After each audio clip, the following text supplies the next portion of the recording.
Ay nako, inabutan na naman ng ulan.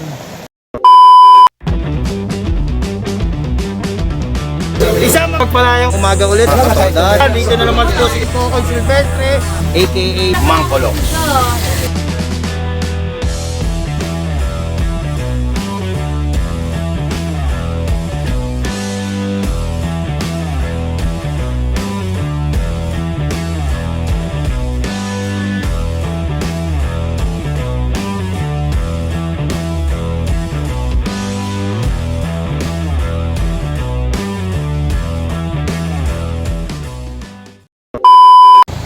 Isang mapagpalayang umaga ulit sa inyo mga katoda. Dito ulit si Cocoy Silvestre, aka Mang Koloks.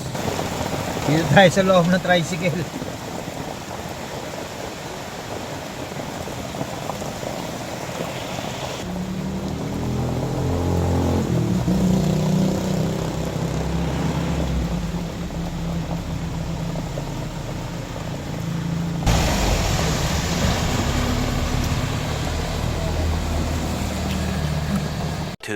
Thousand years later. Ba, lalong lumakas. Lalong lumakas. Ayan na. Ayan na. Doon ang Tagaytay. Ano na sa Tagaytay. Maliwanag na. Mukhang papuntang Rizal ang ulan ha. Lalong lumakas mga katoda. Stop! Sabi ko na stop! Lalong lumakas. Hindi pa ba sapat yung narinig nyo? Ulit-ulitin ko pa. Diyos ko po.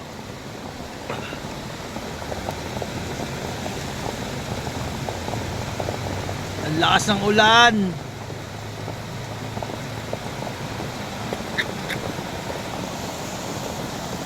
Ang lakas ng ulan mga katoda.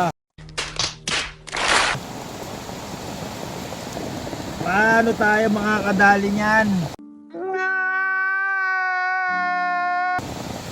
Pahinga-pahinga. Kasama sa biyayan. Nandito po tayo ngayon sa MCC. What? MCDC Terminal. Naku, nabubulol pa. Mag-isa lang po tayo rito. Okay. Wala si Douglas. Wala si paring Onyot. Wala si paring Ibes. Okay. Lakas ng ulan sa kasalukuyan. Ang lakas ng ulan dito ngayon. Mag-isa lang tayo. Makakain lang natin ng tanghalian. Time check 1:27. 1:27 na ho mga katoda. Lumabas tayo ng mga 10:20. Kasi sakit ko, hindi na naman ako makatulog ng maayos. Sign of thunders na yata. Ganito lang po tayo. Yan, ang lakas ng ulan oh. Pero sa Tagaytay, doon po ang Tagaytay. Diyan po ang Tagaytay. Dito naman po sa banda rito, pababa, ang Binangonan.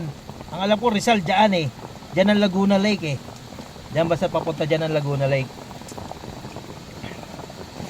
Ngayon, ano mga pag-uusapan natin? Ito, nandito tayo mag-isa. Pag-usapan kaya natin yung kita ngayong ano, na vlog ko na to, na video ko na to eh. Pagdating ko sa bahay, yung topic ng magkano kinikita namin ngayon dito sa Seranlupa pag alternate ang biyahe. Eh biglang nabura.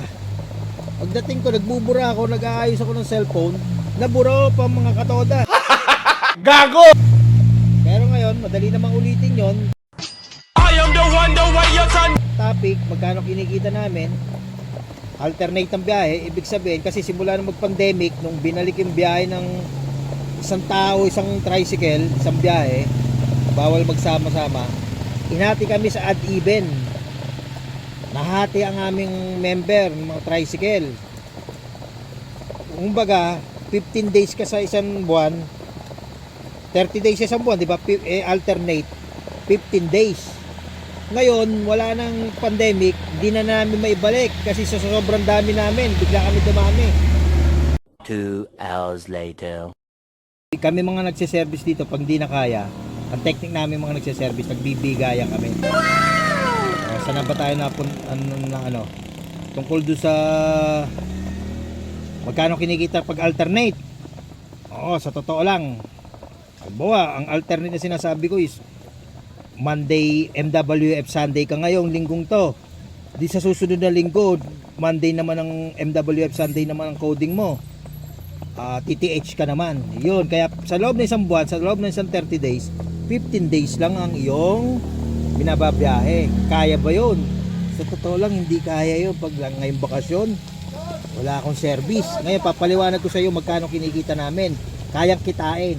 Pag ikaw lumabas ng umaga, sa totoo lang, ang labasan ng mga tricycle dito, alas 5 eh. Pero ako ngayon, alas 10:20, alas 9, alas 11. Kumbaga, pinapahinga ko sarili ko ngayong bakasyon. Magpapasok ko na sa August 29. August 18 yata ngayon, 17. Ang Thursday ngayon Thursday, 15, 16, 17, 18, August 18 ngayon, Thursday. Time check, 1:34. Ngayon, full time ako ngayon sa pagbabiyahe. Kasi wala akong service. Wala akong service pambata. Sa August 29 pa magsisimula yata. Magkano kinikita? Dapat kitain. Magkano dapat kitain? Ngayon, bakasyon, si Bunso nag-mid-year sa Malayan. Pag wala siyang pag hindi bakasyon, pagpasukan talaga 300 to 350 pag maganda kita ko 350 binibigay ko doon. Pag mahina 300, pero usually 300 pag maganda lang kita 350. Dadagdagan ko 'yan, pasimple. Oo. Kasi kano kikitain mo? Simula umaga 'yun hanggang hapon. Hanggang gabi pala, hanggang gabi. Lalo na pag TTHS. Dahil training nila 'yun. Ginagabi siya. Pag may subject pa siyang gabi.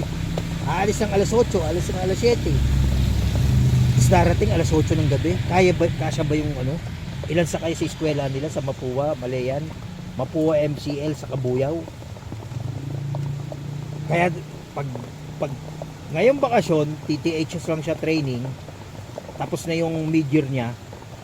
Sa awa ng Diyos, naipasa lahat yung advance. Oo, nag-advance siya. Alam ko nag-advance siya eh. Naipasa niya. Tuwa. Okay. Lang yun, 300 ang binibigay ko nun. 300. Monday to Saturday yun. Kababakasyon lang last week. Pero may TTHS pa siyang training ngayon sa volleyball. Varsity kasi siya ng Mapua MCL. Ibig ko sabihin, pag Monday ako nabagyahe, kailangan kumita ako ng sa baon niya nung mid-year pa last week, baon niya ng 2 araw, 300 di 600. Monday kailangan kumita ako ng 600. Tapos ang pagkain naman namin is 250 kasi meron na kaming bigas. May bigas na kami, may toyo pati suka. Ang bibili na lang yung ulam. Kaya iba pang budget yung bigas, iba pa yung mga condiments, mga bawang sibuyas, kamatis, kalamansi, iba pa yun. Ang kikitain namin 200, 400. Kasi Monday ang biyahe mo, Tuesday wala kang biyahe, dapat may 2 araw kang pang ulam. Kami kasi mga tricycle driver, kayong mga hindi nakakita, isa kami sa mga nasa mababang isang kahig, isang tuka. Pag di ka kumahig, hindi ka makakatuka. Ibig sabihin, pag di ka nagtrabaho, hindi ka makakakain. Madalang nasa peligrong pagkain nyo sa araw na yun. Doon kami na hahanay. Hindi ko naman nila lahat kasi yung iba naman magagandang trabaho ng asawa. Diba? Tapos, di ibig sabihin may 600 ka na, tapos may 400 ka pa, 1,000 na. Sa gasolina naman mga katoda, ngayong bakasyon, ibig sabihin Monday, MWF Sunday ako. Ngayong Monday, kailangan kong maggasolina ng 200, 250, 200 kasi tanghali na ako nakakalabas. Hindi ibig sabihin nun, 1-2 na. 1-2 na ha. May almusal pa ako rito, tsaka mga merienda. Kaya ngayong bakasyon, dapat tumikita ako ng at least, at most, 1.5. Panalo na ako doon, may alkansya na ako doon. Ibig sabihin, meron na ako matitipid, meron na akong pang beer, pang isang grande, sa 1.5. Paano pag hindi ko nakuha yon? Mga katoda, disclaimer lang po ha. Sinasabi kong yung kita na yung ganun, para sa akin yon, dapat kong makitain yon. Hindi ko sinasabing para yun sa lahat dahil hindi ko alam kung anong budget nila sa bahay. Hindi ako pumunta rito para makapag-away. Yun para sa akin lang. Kasi baka mamaya mabash na naman tayo. Ang lakas mo palang kumita eh. Ano paano magiging malakas yun? Yun ang dapat kitain. Sinasabi ko, yun ang dapat kitain. Ngayong bakasyon. Kasi ngayong bakasyon, pati yung baon ng bata, na dapat kitain ko dahil wala akong service. Sa ibang vlog naman yung pagsiservice ko kung magkano kinikita ko. Tsaka para meron kayong may tip kayo. Ilan ang estudyante ko last year? Last pasukan. At least 30. 30. Kayo na pong bahala mag-compute. Kayo na bahala magkwenta kung magkano. Okay. Ngayon, mga katoda, yun po ang dapat namin dapat kong kitain. Hindi ko po nila lahat yun kasi hindi ko alam kung anong budget ng ibang tricycle driver sa budget ng pamilya ko. Sa ngayon po, nakakatulong po yung panganay ko, tuition fee, konting pang beer. Si Duterte wala na. Finish na. Ayan, sige, yan ang katoda mang kuloks eh. Pero hindi ko sila inuobliga. Si Chingay naman, si Bunso naman, yung Bunso, 75% ngayon. Dati 50% sa volleyball scholarship. Pero ngayon 75% na daw. Ay di salamat sa Diyos. 4th year na. Sana last wave na. Mga isa't taong kalahati pa. Okay na. Kaya mga katoda, ganun ang dapat namin kitain. Hanggang sa susunod. Sa susunod na vlog naman, baka gumawa ko ng vlog naman ngayon, yung pagdating ng pasukan. Kung magkano kinikita namin nagbabiyahe ng alternate 15 days sa isang buwan. Yung 15 days pala namin, pwede ka mag 30 days kung dalawang tricycle mo. Kaso ako isang unit lang ako. Isa lang ang unit ko. Kaya yung iba, swerte, pag 2 or more units, dalawa malalabas nila, mapapabiyahe pa nila sa iba yung isang tricycle lang spare. Pero ako, isa lang yung tricycle ko. Kaya ganon. Ngayon, patila ng ulan. Sa susunod na vlog katoda, baka ngayon ko rin gawin yon kung magkano kinikita naman namin pag may pasukan. Sa tulad kong may service na school at ilan ang service ko. At magkano kitaan ng may service na estudyante. Ngayon, mga katoda, abangan nyo po yon. Hanggang sa muli, katoda. Medyo tumitila na pong ulan. Abangan nyo po yung isa kong vlog. At bago kayo mag-out, like, subscribe, and share this video. Monetize na po tayo pero wala pa po tayong pin. Hanggang sa muli, katoda. Baka may pasahero na po. Parating, ewan ko kung masasakayan. Sabi nga po ni Brian Elisige, always wear that smile because Jesus loves you. Hanggang sa muli mga katoda. Bye-bye. Isang magpalayang umaga ulit. Dito na naman po si Coco Silvestre aka Mang Kolong.